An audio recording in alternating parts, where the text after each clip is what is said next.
زیادہ ہو چکا ہے، اس لیے مختصر باتیں کرتا ہوں۔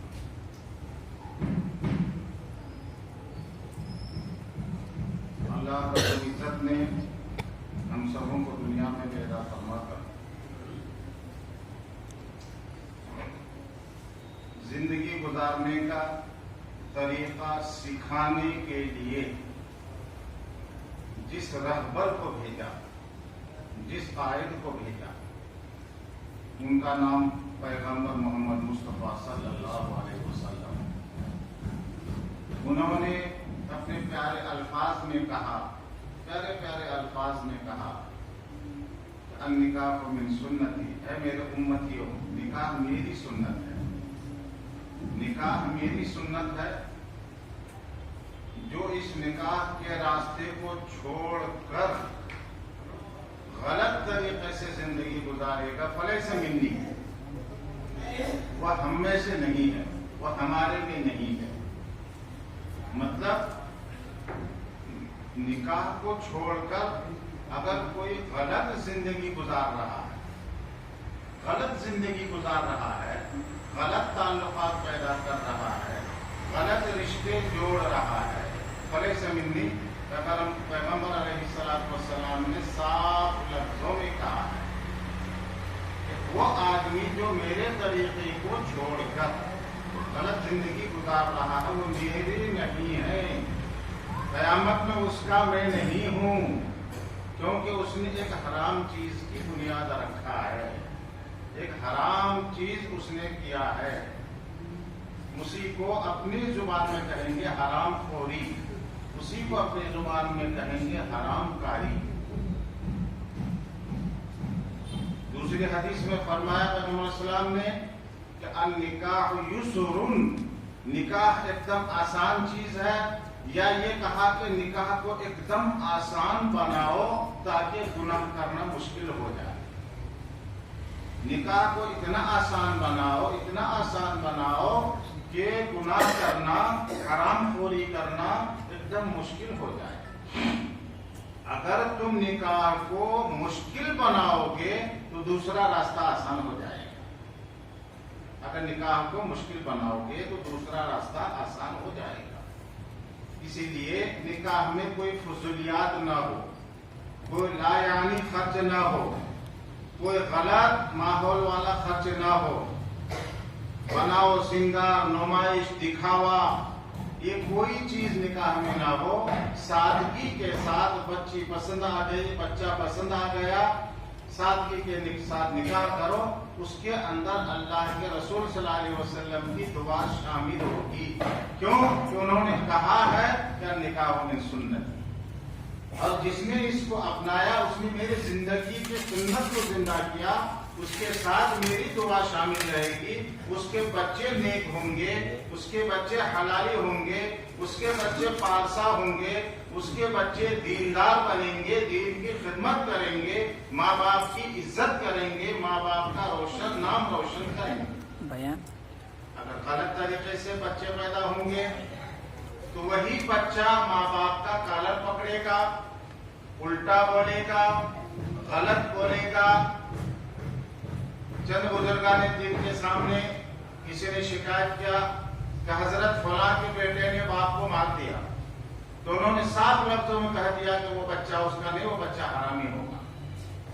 اس لیے کہ جو بچہ حلال ہوگا وہ کبھی بھی اپنے ماں باپ کے اوپر ہاتھ اٹھا نہیں سکتا۔ جو بچہ صحیح ہوگا، پاکا ہوگا، نیک ہوگا، نکاح سے پیدا ہوگا، وہ بچہ کبھی بھی اپنی ماں کو، اپنے باپ کو، اپنے چاچا کو، اپنے بھائی کو، اپنے بڑوں کو، اپنے سماج کے لوگوں کو بے عزت نہیں کرے گا، بدتمیزی والی بات نہیں بولے گا۔ بولے گا تو عزت والی بات بولے گا، بولے گا تو صحیح بات بولے گا، اخلاق کی بات بولے گا۔ سمجھ لو کہ وہ بچہ غلط ہے، اسی لیے اس نے اپنے ماں باپ کے اوپر ہاتھ اٹھایا۔ نکاح میرے بھائی ایک دم آسان بناؤ، اس کو نمائش مت بناؤ، اس کو دکھاوا مت بناؤ، اس کو ناجائز خرچ اور قرض کا ذریعہ مت بناؤ۔ کتنے لوگ ہیں جو لاکھوں کروڑوں روپے خرچ کر کے اپنے اوپر قرض کا بوجھ لاد لیتے ہیں اور ساری زندگی اس قرض کے بوجھ سے باہر نہیں آ پاتے. وہی پیسہ غریبوں کے شادیوں میں استعمال کرنے کے لیے دو, وہی پیسہ محتاجوں کو دو, وہی پیسہ مدارس میں دو, وہی پیسہ مساجد میں دو, وہی پیسہ یتیم اور بیواؤں کی ضرورت کے لیے دو, تو اللہ تمہارے نام کو روشن کرے گا. مگر یہ فضول خرچ کرو گے, فضولیات سے تمہارے نام اعمال میں کچھ برکت نہیں آئے گی, یا ثواب کا خزانہ تمہارے نام اعمال میں. بزرگان دین کے جو نکاح کے طریقے ہیں ان میں سے ایک چھوٹا سا واقعہ میں آپ کو سناتا ہوں. مولانا حسین احمد صاحب مدنی رحمت اللہ علیہ, مولانا حسین احمد صاحب مدنی رحمت اللہ علیہ اپنی مسجد میں دیوبند میں بیٹھے تھے, مدنی مسجد میں. ظہر کے نماز کے بعد میں ایک بزرگ آئے جو مولانا الیاس صاحب رحمت اللہ علیہ کے بھتیجے تھے.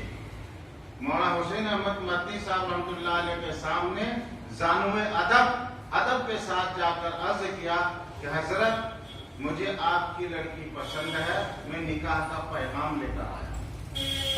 اتنے بڑے بزرگ جنہوں نے 20 سال تک درس حدیث مدینہ شریف میں پڑھایا, مولانا حسین احمد مدنی, ان کے سامنے جا کر کہتے ہیں کہ حضرت آپ کی بچی مجھے پسند ہے, میں نکاح کا پیغام لے کر آیا ہوں آپ کے پاس. مولانا حسین احمد مدنی صاحب نے شفقت سے محبت سے سر پہ ہاتھ رکھا اور کہا کیا عالم ہے؟ فرمایا جی حضور. اور حافظ ہے؟ تو جی حضور. رمضان میں کتنا ختم کلام پاک کرتے ہیں؟ تو 50 ختم کلام پاک کر لیتا. کہا کہ ٹھیک ہے, تم میری بچی کے لائق ہو, تم میری بچی کے لائق ہو. کیوں کہ میری بچی رمضان میں 40 ختم کلام پاک کرتی ہے. رمضان میں جو تلاوت کرتی ہے وہ 40 ختم کلام پاک کرتی ہے, اور تم اس سے 10 پارہ پڑھ کے پڑھتے ہو, یعنی 50 پڑھتے ہو, تو تم میری بچی کے لائق ہو. یہ نہیں پوچھا کہ تمہارے پاس دولت کیا ہے, تمہارے پاس مال کتنی ہے, تمہارے پاس دکانیں کتنی ہیں, زمینیں کتنی ہیں, پراپرٹی کتنی ہے, اور کیا کیا لوازمات ہیں, یہ نہیں پوچھا حضرت نے. حضرت نے یہ پوچھا کہ رمضان شریف میں آپ تلاوت کتنے کلام پاک کا ختم کر لیتے ہیں؟ تو انہوں نے کہا 50. میری بچی 40 کرتی ہے, اس لیے مجھے رشتہ منظور ہے. پھر کہا کہ حضرت کب نکاح کریں گے؟ تو انہوں نے کہا کہ بیٹھو, میں گھر پہ خبر بھیجتا ہوں اور ابھی نکاح کر دوں گا, ابھی نکاح کر دوں گا. حضرت نے کسی کو بھیجا, اپنے ایک شاگرد سے کہا کہ اہلیہ سے پوچھ کے آؤ کہ فاطمہ گھر میں ہے یا کہیں نانی مومانی یا کسی کے گھر پہ گئی ہو. تو خبر آئی کہ نہیں, فاطمہ گھر پر ہے. پھر خبر بھیجا کہ میں نے ایک لڑکا فاطمہ کے لیے پسند کر لیا ہے, ان سے کہو کہ ان کا نکاح ہونے والا ہے. ان سے خبر بھیجوا دو, کہہ دو, ان کو معلومات دے دو, اطلاع دے دو کہ ان کا نکاح ہونے والا ہے. تو اہلیہ نے وہاں سے خبر بھیجا کہ بچی تو نکاح کے لیے تیار ہے, مگر اتنا سا مہلت دے دیں کہ کپڑے وپڑے کا کچھ ہو جائے.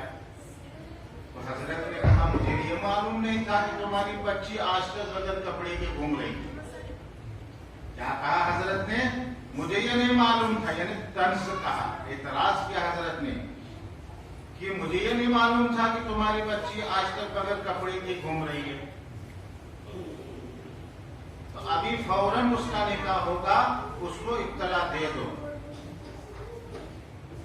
یعنی کپڑے کی بھی ضرورت نہیں تھی بزرگان دین کے سامنے میں اہمیت, اور ہم تو لاکھوں روپے میرے بھائی کپڑوں میں ضائع کر دیتے, لاکھوں روپے برباد کر دیتے ہیں دکھاوا, نمائش, نام و نمود کے لیے, اشتہار کے لیے. تو حضرت نے فوراً دکان سے اپنے پیسے سے چھوہارا منگوایا, کھجور اور کھڑی شکر, اور کہا دولہے سے کہ آپ بیٹھے رہو, آپ اپنا وکیل ڈھونڈ لو. کہ انہوں نے کہا کہ میرے ساتھ ایک ساتھی ہے, وہ میرا وکیل ہے, اور میں دولہا ہوں, اور باقی مجمع والے جو ہیں گواہ. حضرت نے خطبہ پڑھا, نکاح لگایا, اور کھجور چھوہارا تقسیم 'تقسیم' کر دیا. کہا کہ آپ کی دلہن تیار ہے, آپ لے کے جا سکتے. 'تقسیم' کا مطلب ہے کہ آپ کی دلہن تیار ہے, آپ لے کے جا سکتے. 'تقسیم' کا مطلب ہے کہ آپ کی دلہن تیار ہے, آپ لے کے جا سکتے. 'تقسیم' کا مطلب ہے کہ آپ کی دلہن تیار ہے, آپ لے کے جا سکتے. نہ تو ہجوم باندھ کے کوئی دیکھنے کے لیے آئے، نہ تو گاڑیاں بھر بھر کے کوئی دیکھنے کے لیے پسند کرنے کے لیے آئے، نہ کوئی جا کے ناک دیکھا، نہ نقشہ دیکھا، نہ چہرہ دیکھا، نہ اونچائی دیکھا، نہ گہرائی دیکھا، نہ لمبائی دیکھا، بس لڑکی پسند آ گئی، نکاح کر دیا۔ میرے بھائی بزرگان دین نے اس ڈھنگ سے اپنی لڑکیوں کی شادی کروائی۔ تو کیا ہماری لڑکیاں ان سے زیادہ قدر و قیمت والی ہے؟ یا ہمارا لڑکا ان سے زیادہ رتبے والا، مرتبے والا ہے؟ یا ہم ان بزرگان دین سے زیادہ عزت والے، شہرت والے، اللہ کے یہاں مقبول، اللہ کے یہاں محبوب، اللہ کے یہاں مقصود، اور اللہ کے یہاں ہمارا رتبہ زیادہ ہے کہ ہم اتنے ناز و نخرے کرتے ہیں؟ اللہ رب العزت ہماری حفاظت فرمائے۔ حضور پاک صلی اللہ علیہ وسلم کی جو چھوٹی چھوٹی سنتیں ہیں اس پر ہم سب کو عمل کی توفیق نصیب فرمائے۔ میرے بھائی نکاح کو آپ آسان سمجھتے ہو؟ نکاح وہ چیز ہے جو جنت سے دنیا میں آئی۔ نکاح ہی وہ ایک چیز ہے اور کوئی چیز نہیں ہے۔ نکاح ہی ایک ایسا طریقہ ہے جو اللہ نے جنت سے دنیا میں اتارا۔ ہاں، نماز بھی دنیا میں فرض ہوئی، زکوٰۃ بھی دنیا میں فرض ہوا، حج بھی دنیا میں فرض ہوا، تمام عبادتیں جو اللہ کی ہے وہ زمین پر آنے کے بعد میں فرض ہوا، دنیا میں فرض ہوا۔ مگر نکاح ایک ایسا طریقہ ہے جس کو اللہ نے جنت سے یہاں پر ہمارے لیے بھیجا۔ آدم علیہ السلام تنہا تھے، تنہا، بالکل ایک دم طبیعت نہیں لگتی تھی جنت میں، کھانا، گھومنا، عبادتیں کرنا، جو کچھ بھی تھا مشغلہ۔ اللہ سے کہا کہ اللہ طبیعت نہیں لگ رہی ہے، تھوڑی انسیت کے لیے کوئی ساتھی چاہیے، کچھ بات چیت کرنے کے لیے کوئی ہمدرد غمگسار چاہیے، کوئی رفیق چاہیے۔ اللہ نے کہا ٹھیک ہے، جنت میں کسی چیز کی کمی نہیں، کوتاہی نہیں۔ آدم علیہ السلام ظہر کی نماز پڑھ کے سوئے تھے، بائیں پسلی میں درد ہوا، دیکھا کہ درد ہو کے خوبصورت شکل سامنے بیٹھی ہے۔ ماں حوا علیہ السلام کو پیدا کر دیا اللہ نے، کہاں سے؟ بائیں پسلی میں سے۔ بائیں پسلی میں سے آدم علیہ السلام کے ہی بائیں پسلی میں سے خوبصورت عورت کو پیدا کر دیا۔ جب آپ کھلی تو دیکھتے ہیں، ارے ہم کو جس کی تلاش تھی وہ تو یہاں موجود ہے۔ خوش ہو گئے اور جانے لگے، کہا کہ نہیں، آواز آئی آدم جانے کی اجازت نہیں ہے۔ تو اللہ کیا کرنا ہوگا؟ پہلے تمہارا نکاح کرنا ہوگا، نکاح سے پہلے تمہارا دین مہر باندھنا ہوگا۔ کہا کہ اللہ کیا کا دین مہر تو مجھے نہیں معلوم۔ کہا کہ دین مہر دیے بغیر جو آدمی بیوی کے پاس جاتا ہے وہ بہت بڑا سخت گنہگار ہوتا ہے۔ جو دین مہر دیے بغیر بیوی کے نزدیک جاتا ہے وہ سخت گنہگار ہوتا ہے، یا ڈبانے کی، بڑھانے کی، ختم کرنے کی اگر کوئی دل میں نیت رکھتا ہے وہ بہت بڑا گنہگار ہوتا ہے۔ اللہ نے جبرائیل علیہ السلام کو بھیجا، جاؤ دونوں کا نکاح لگا۔ جبرائیل علیہ السلام آئے، خطبہ پڑھا، خطبہ پڑھنے کے بعد میں آدم علیہ السلام سے کہا کہ آدم علیہ السلام آپ کا دین مہر 10 مرتبہ درود شریف پڑھنا طے کیا ہے۔ تمہیں کیا درود شریف پڑھوں؟ جو آپ کے سب سے آخری اور لاڈلا پیغمبر ہوں گے، ان کا نام محمد ہوگا، ان کے نام پر آپ 11 مرتبہ درود شریف پڑھیے، پھر آپ کی بیوی آپ کے لیے حلال ہو گئی، آپ ان کے ساتھ میں زندگی گزاریں۔ میرے بھائی بہت سارے طریقے اس میں سمجھ میں آ رہے ہیں کہ بغیر نکاح کے نزدیک نہیں جا سکتے، یعنی حرام خوری کرنا، حرام ناجائز کسی عورت کے نزدیک جانا، اس کے نزدیک سے گزرنا حرام، اس کی طرف لچائی ہوئی نظر سے دیکھنا حرام، اس کی طرف سے گناہ کی نیت سے دیکھنا حرام، اس کی طرف سے برائی کی اور اپنے طرف مائل ہوگی یہ ارادے سے دیکھنا بھی حرام۔ اگر شادی ہو گئی ہے تو دین مہر ادا کرو، کچھ نہ کچھ ادا کر کے پھر ان کے نزدیک جاؤ، وہ تو تمہارے لیے ہی بنے۔ میرے بھائی انشاءاللہ ان باتوں پر ہم سب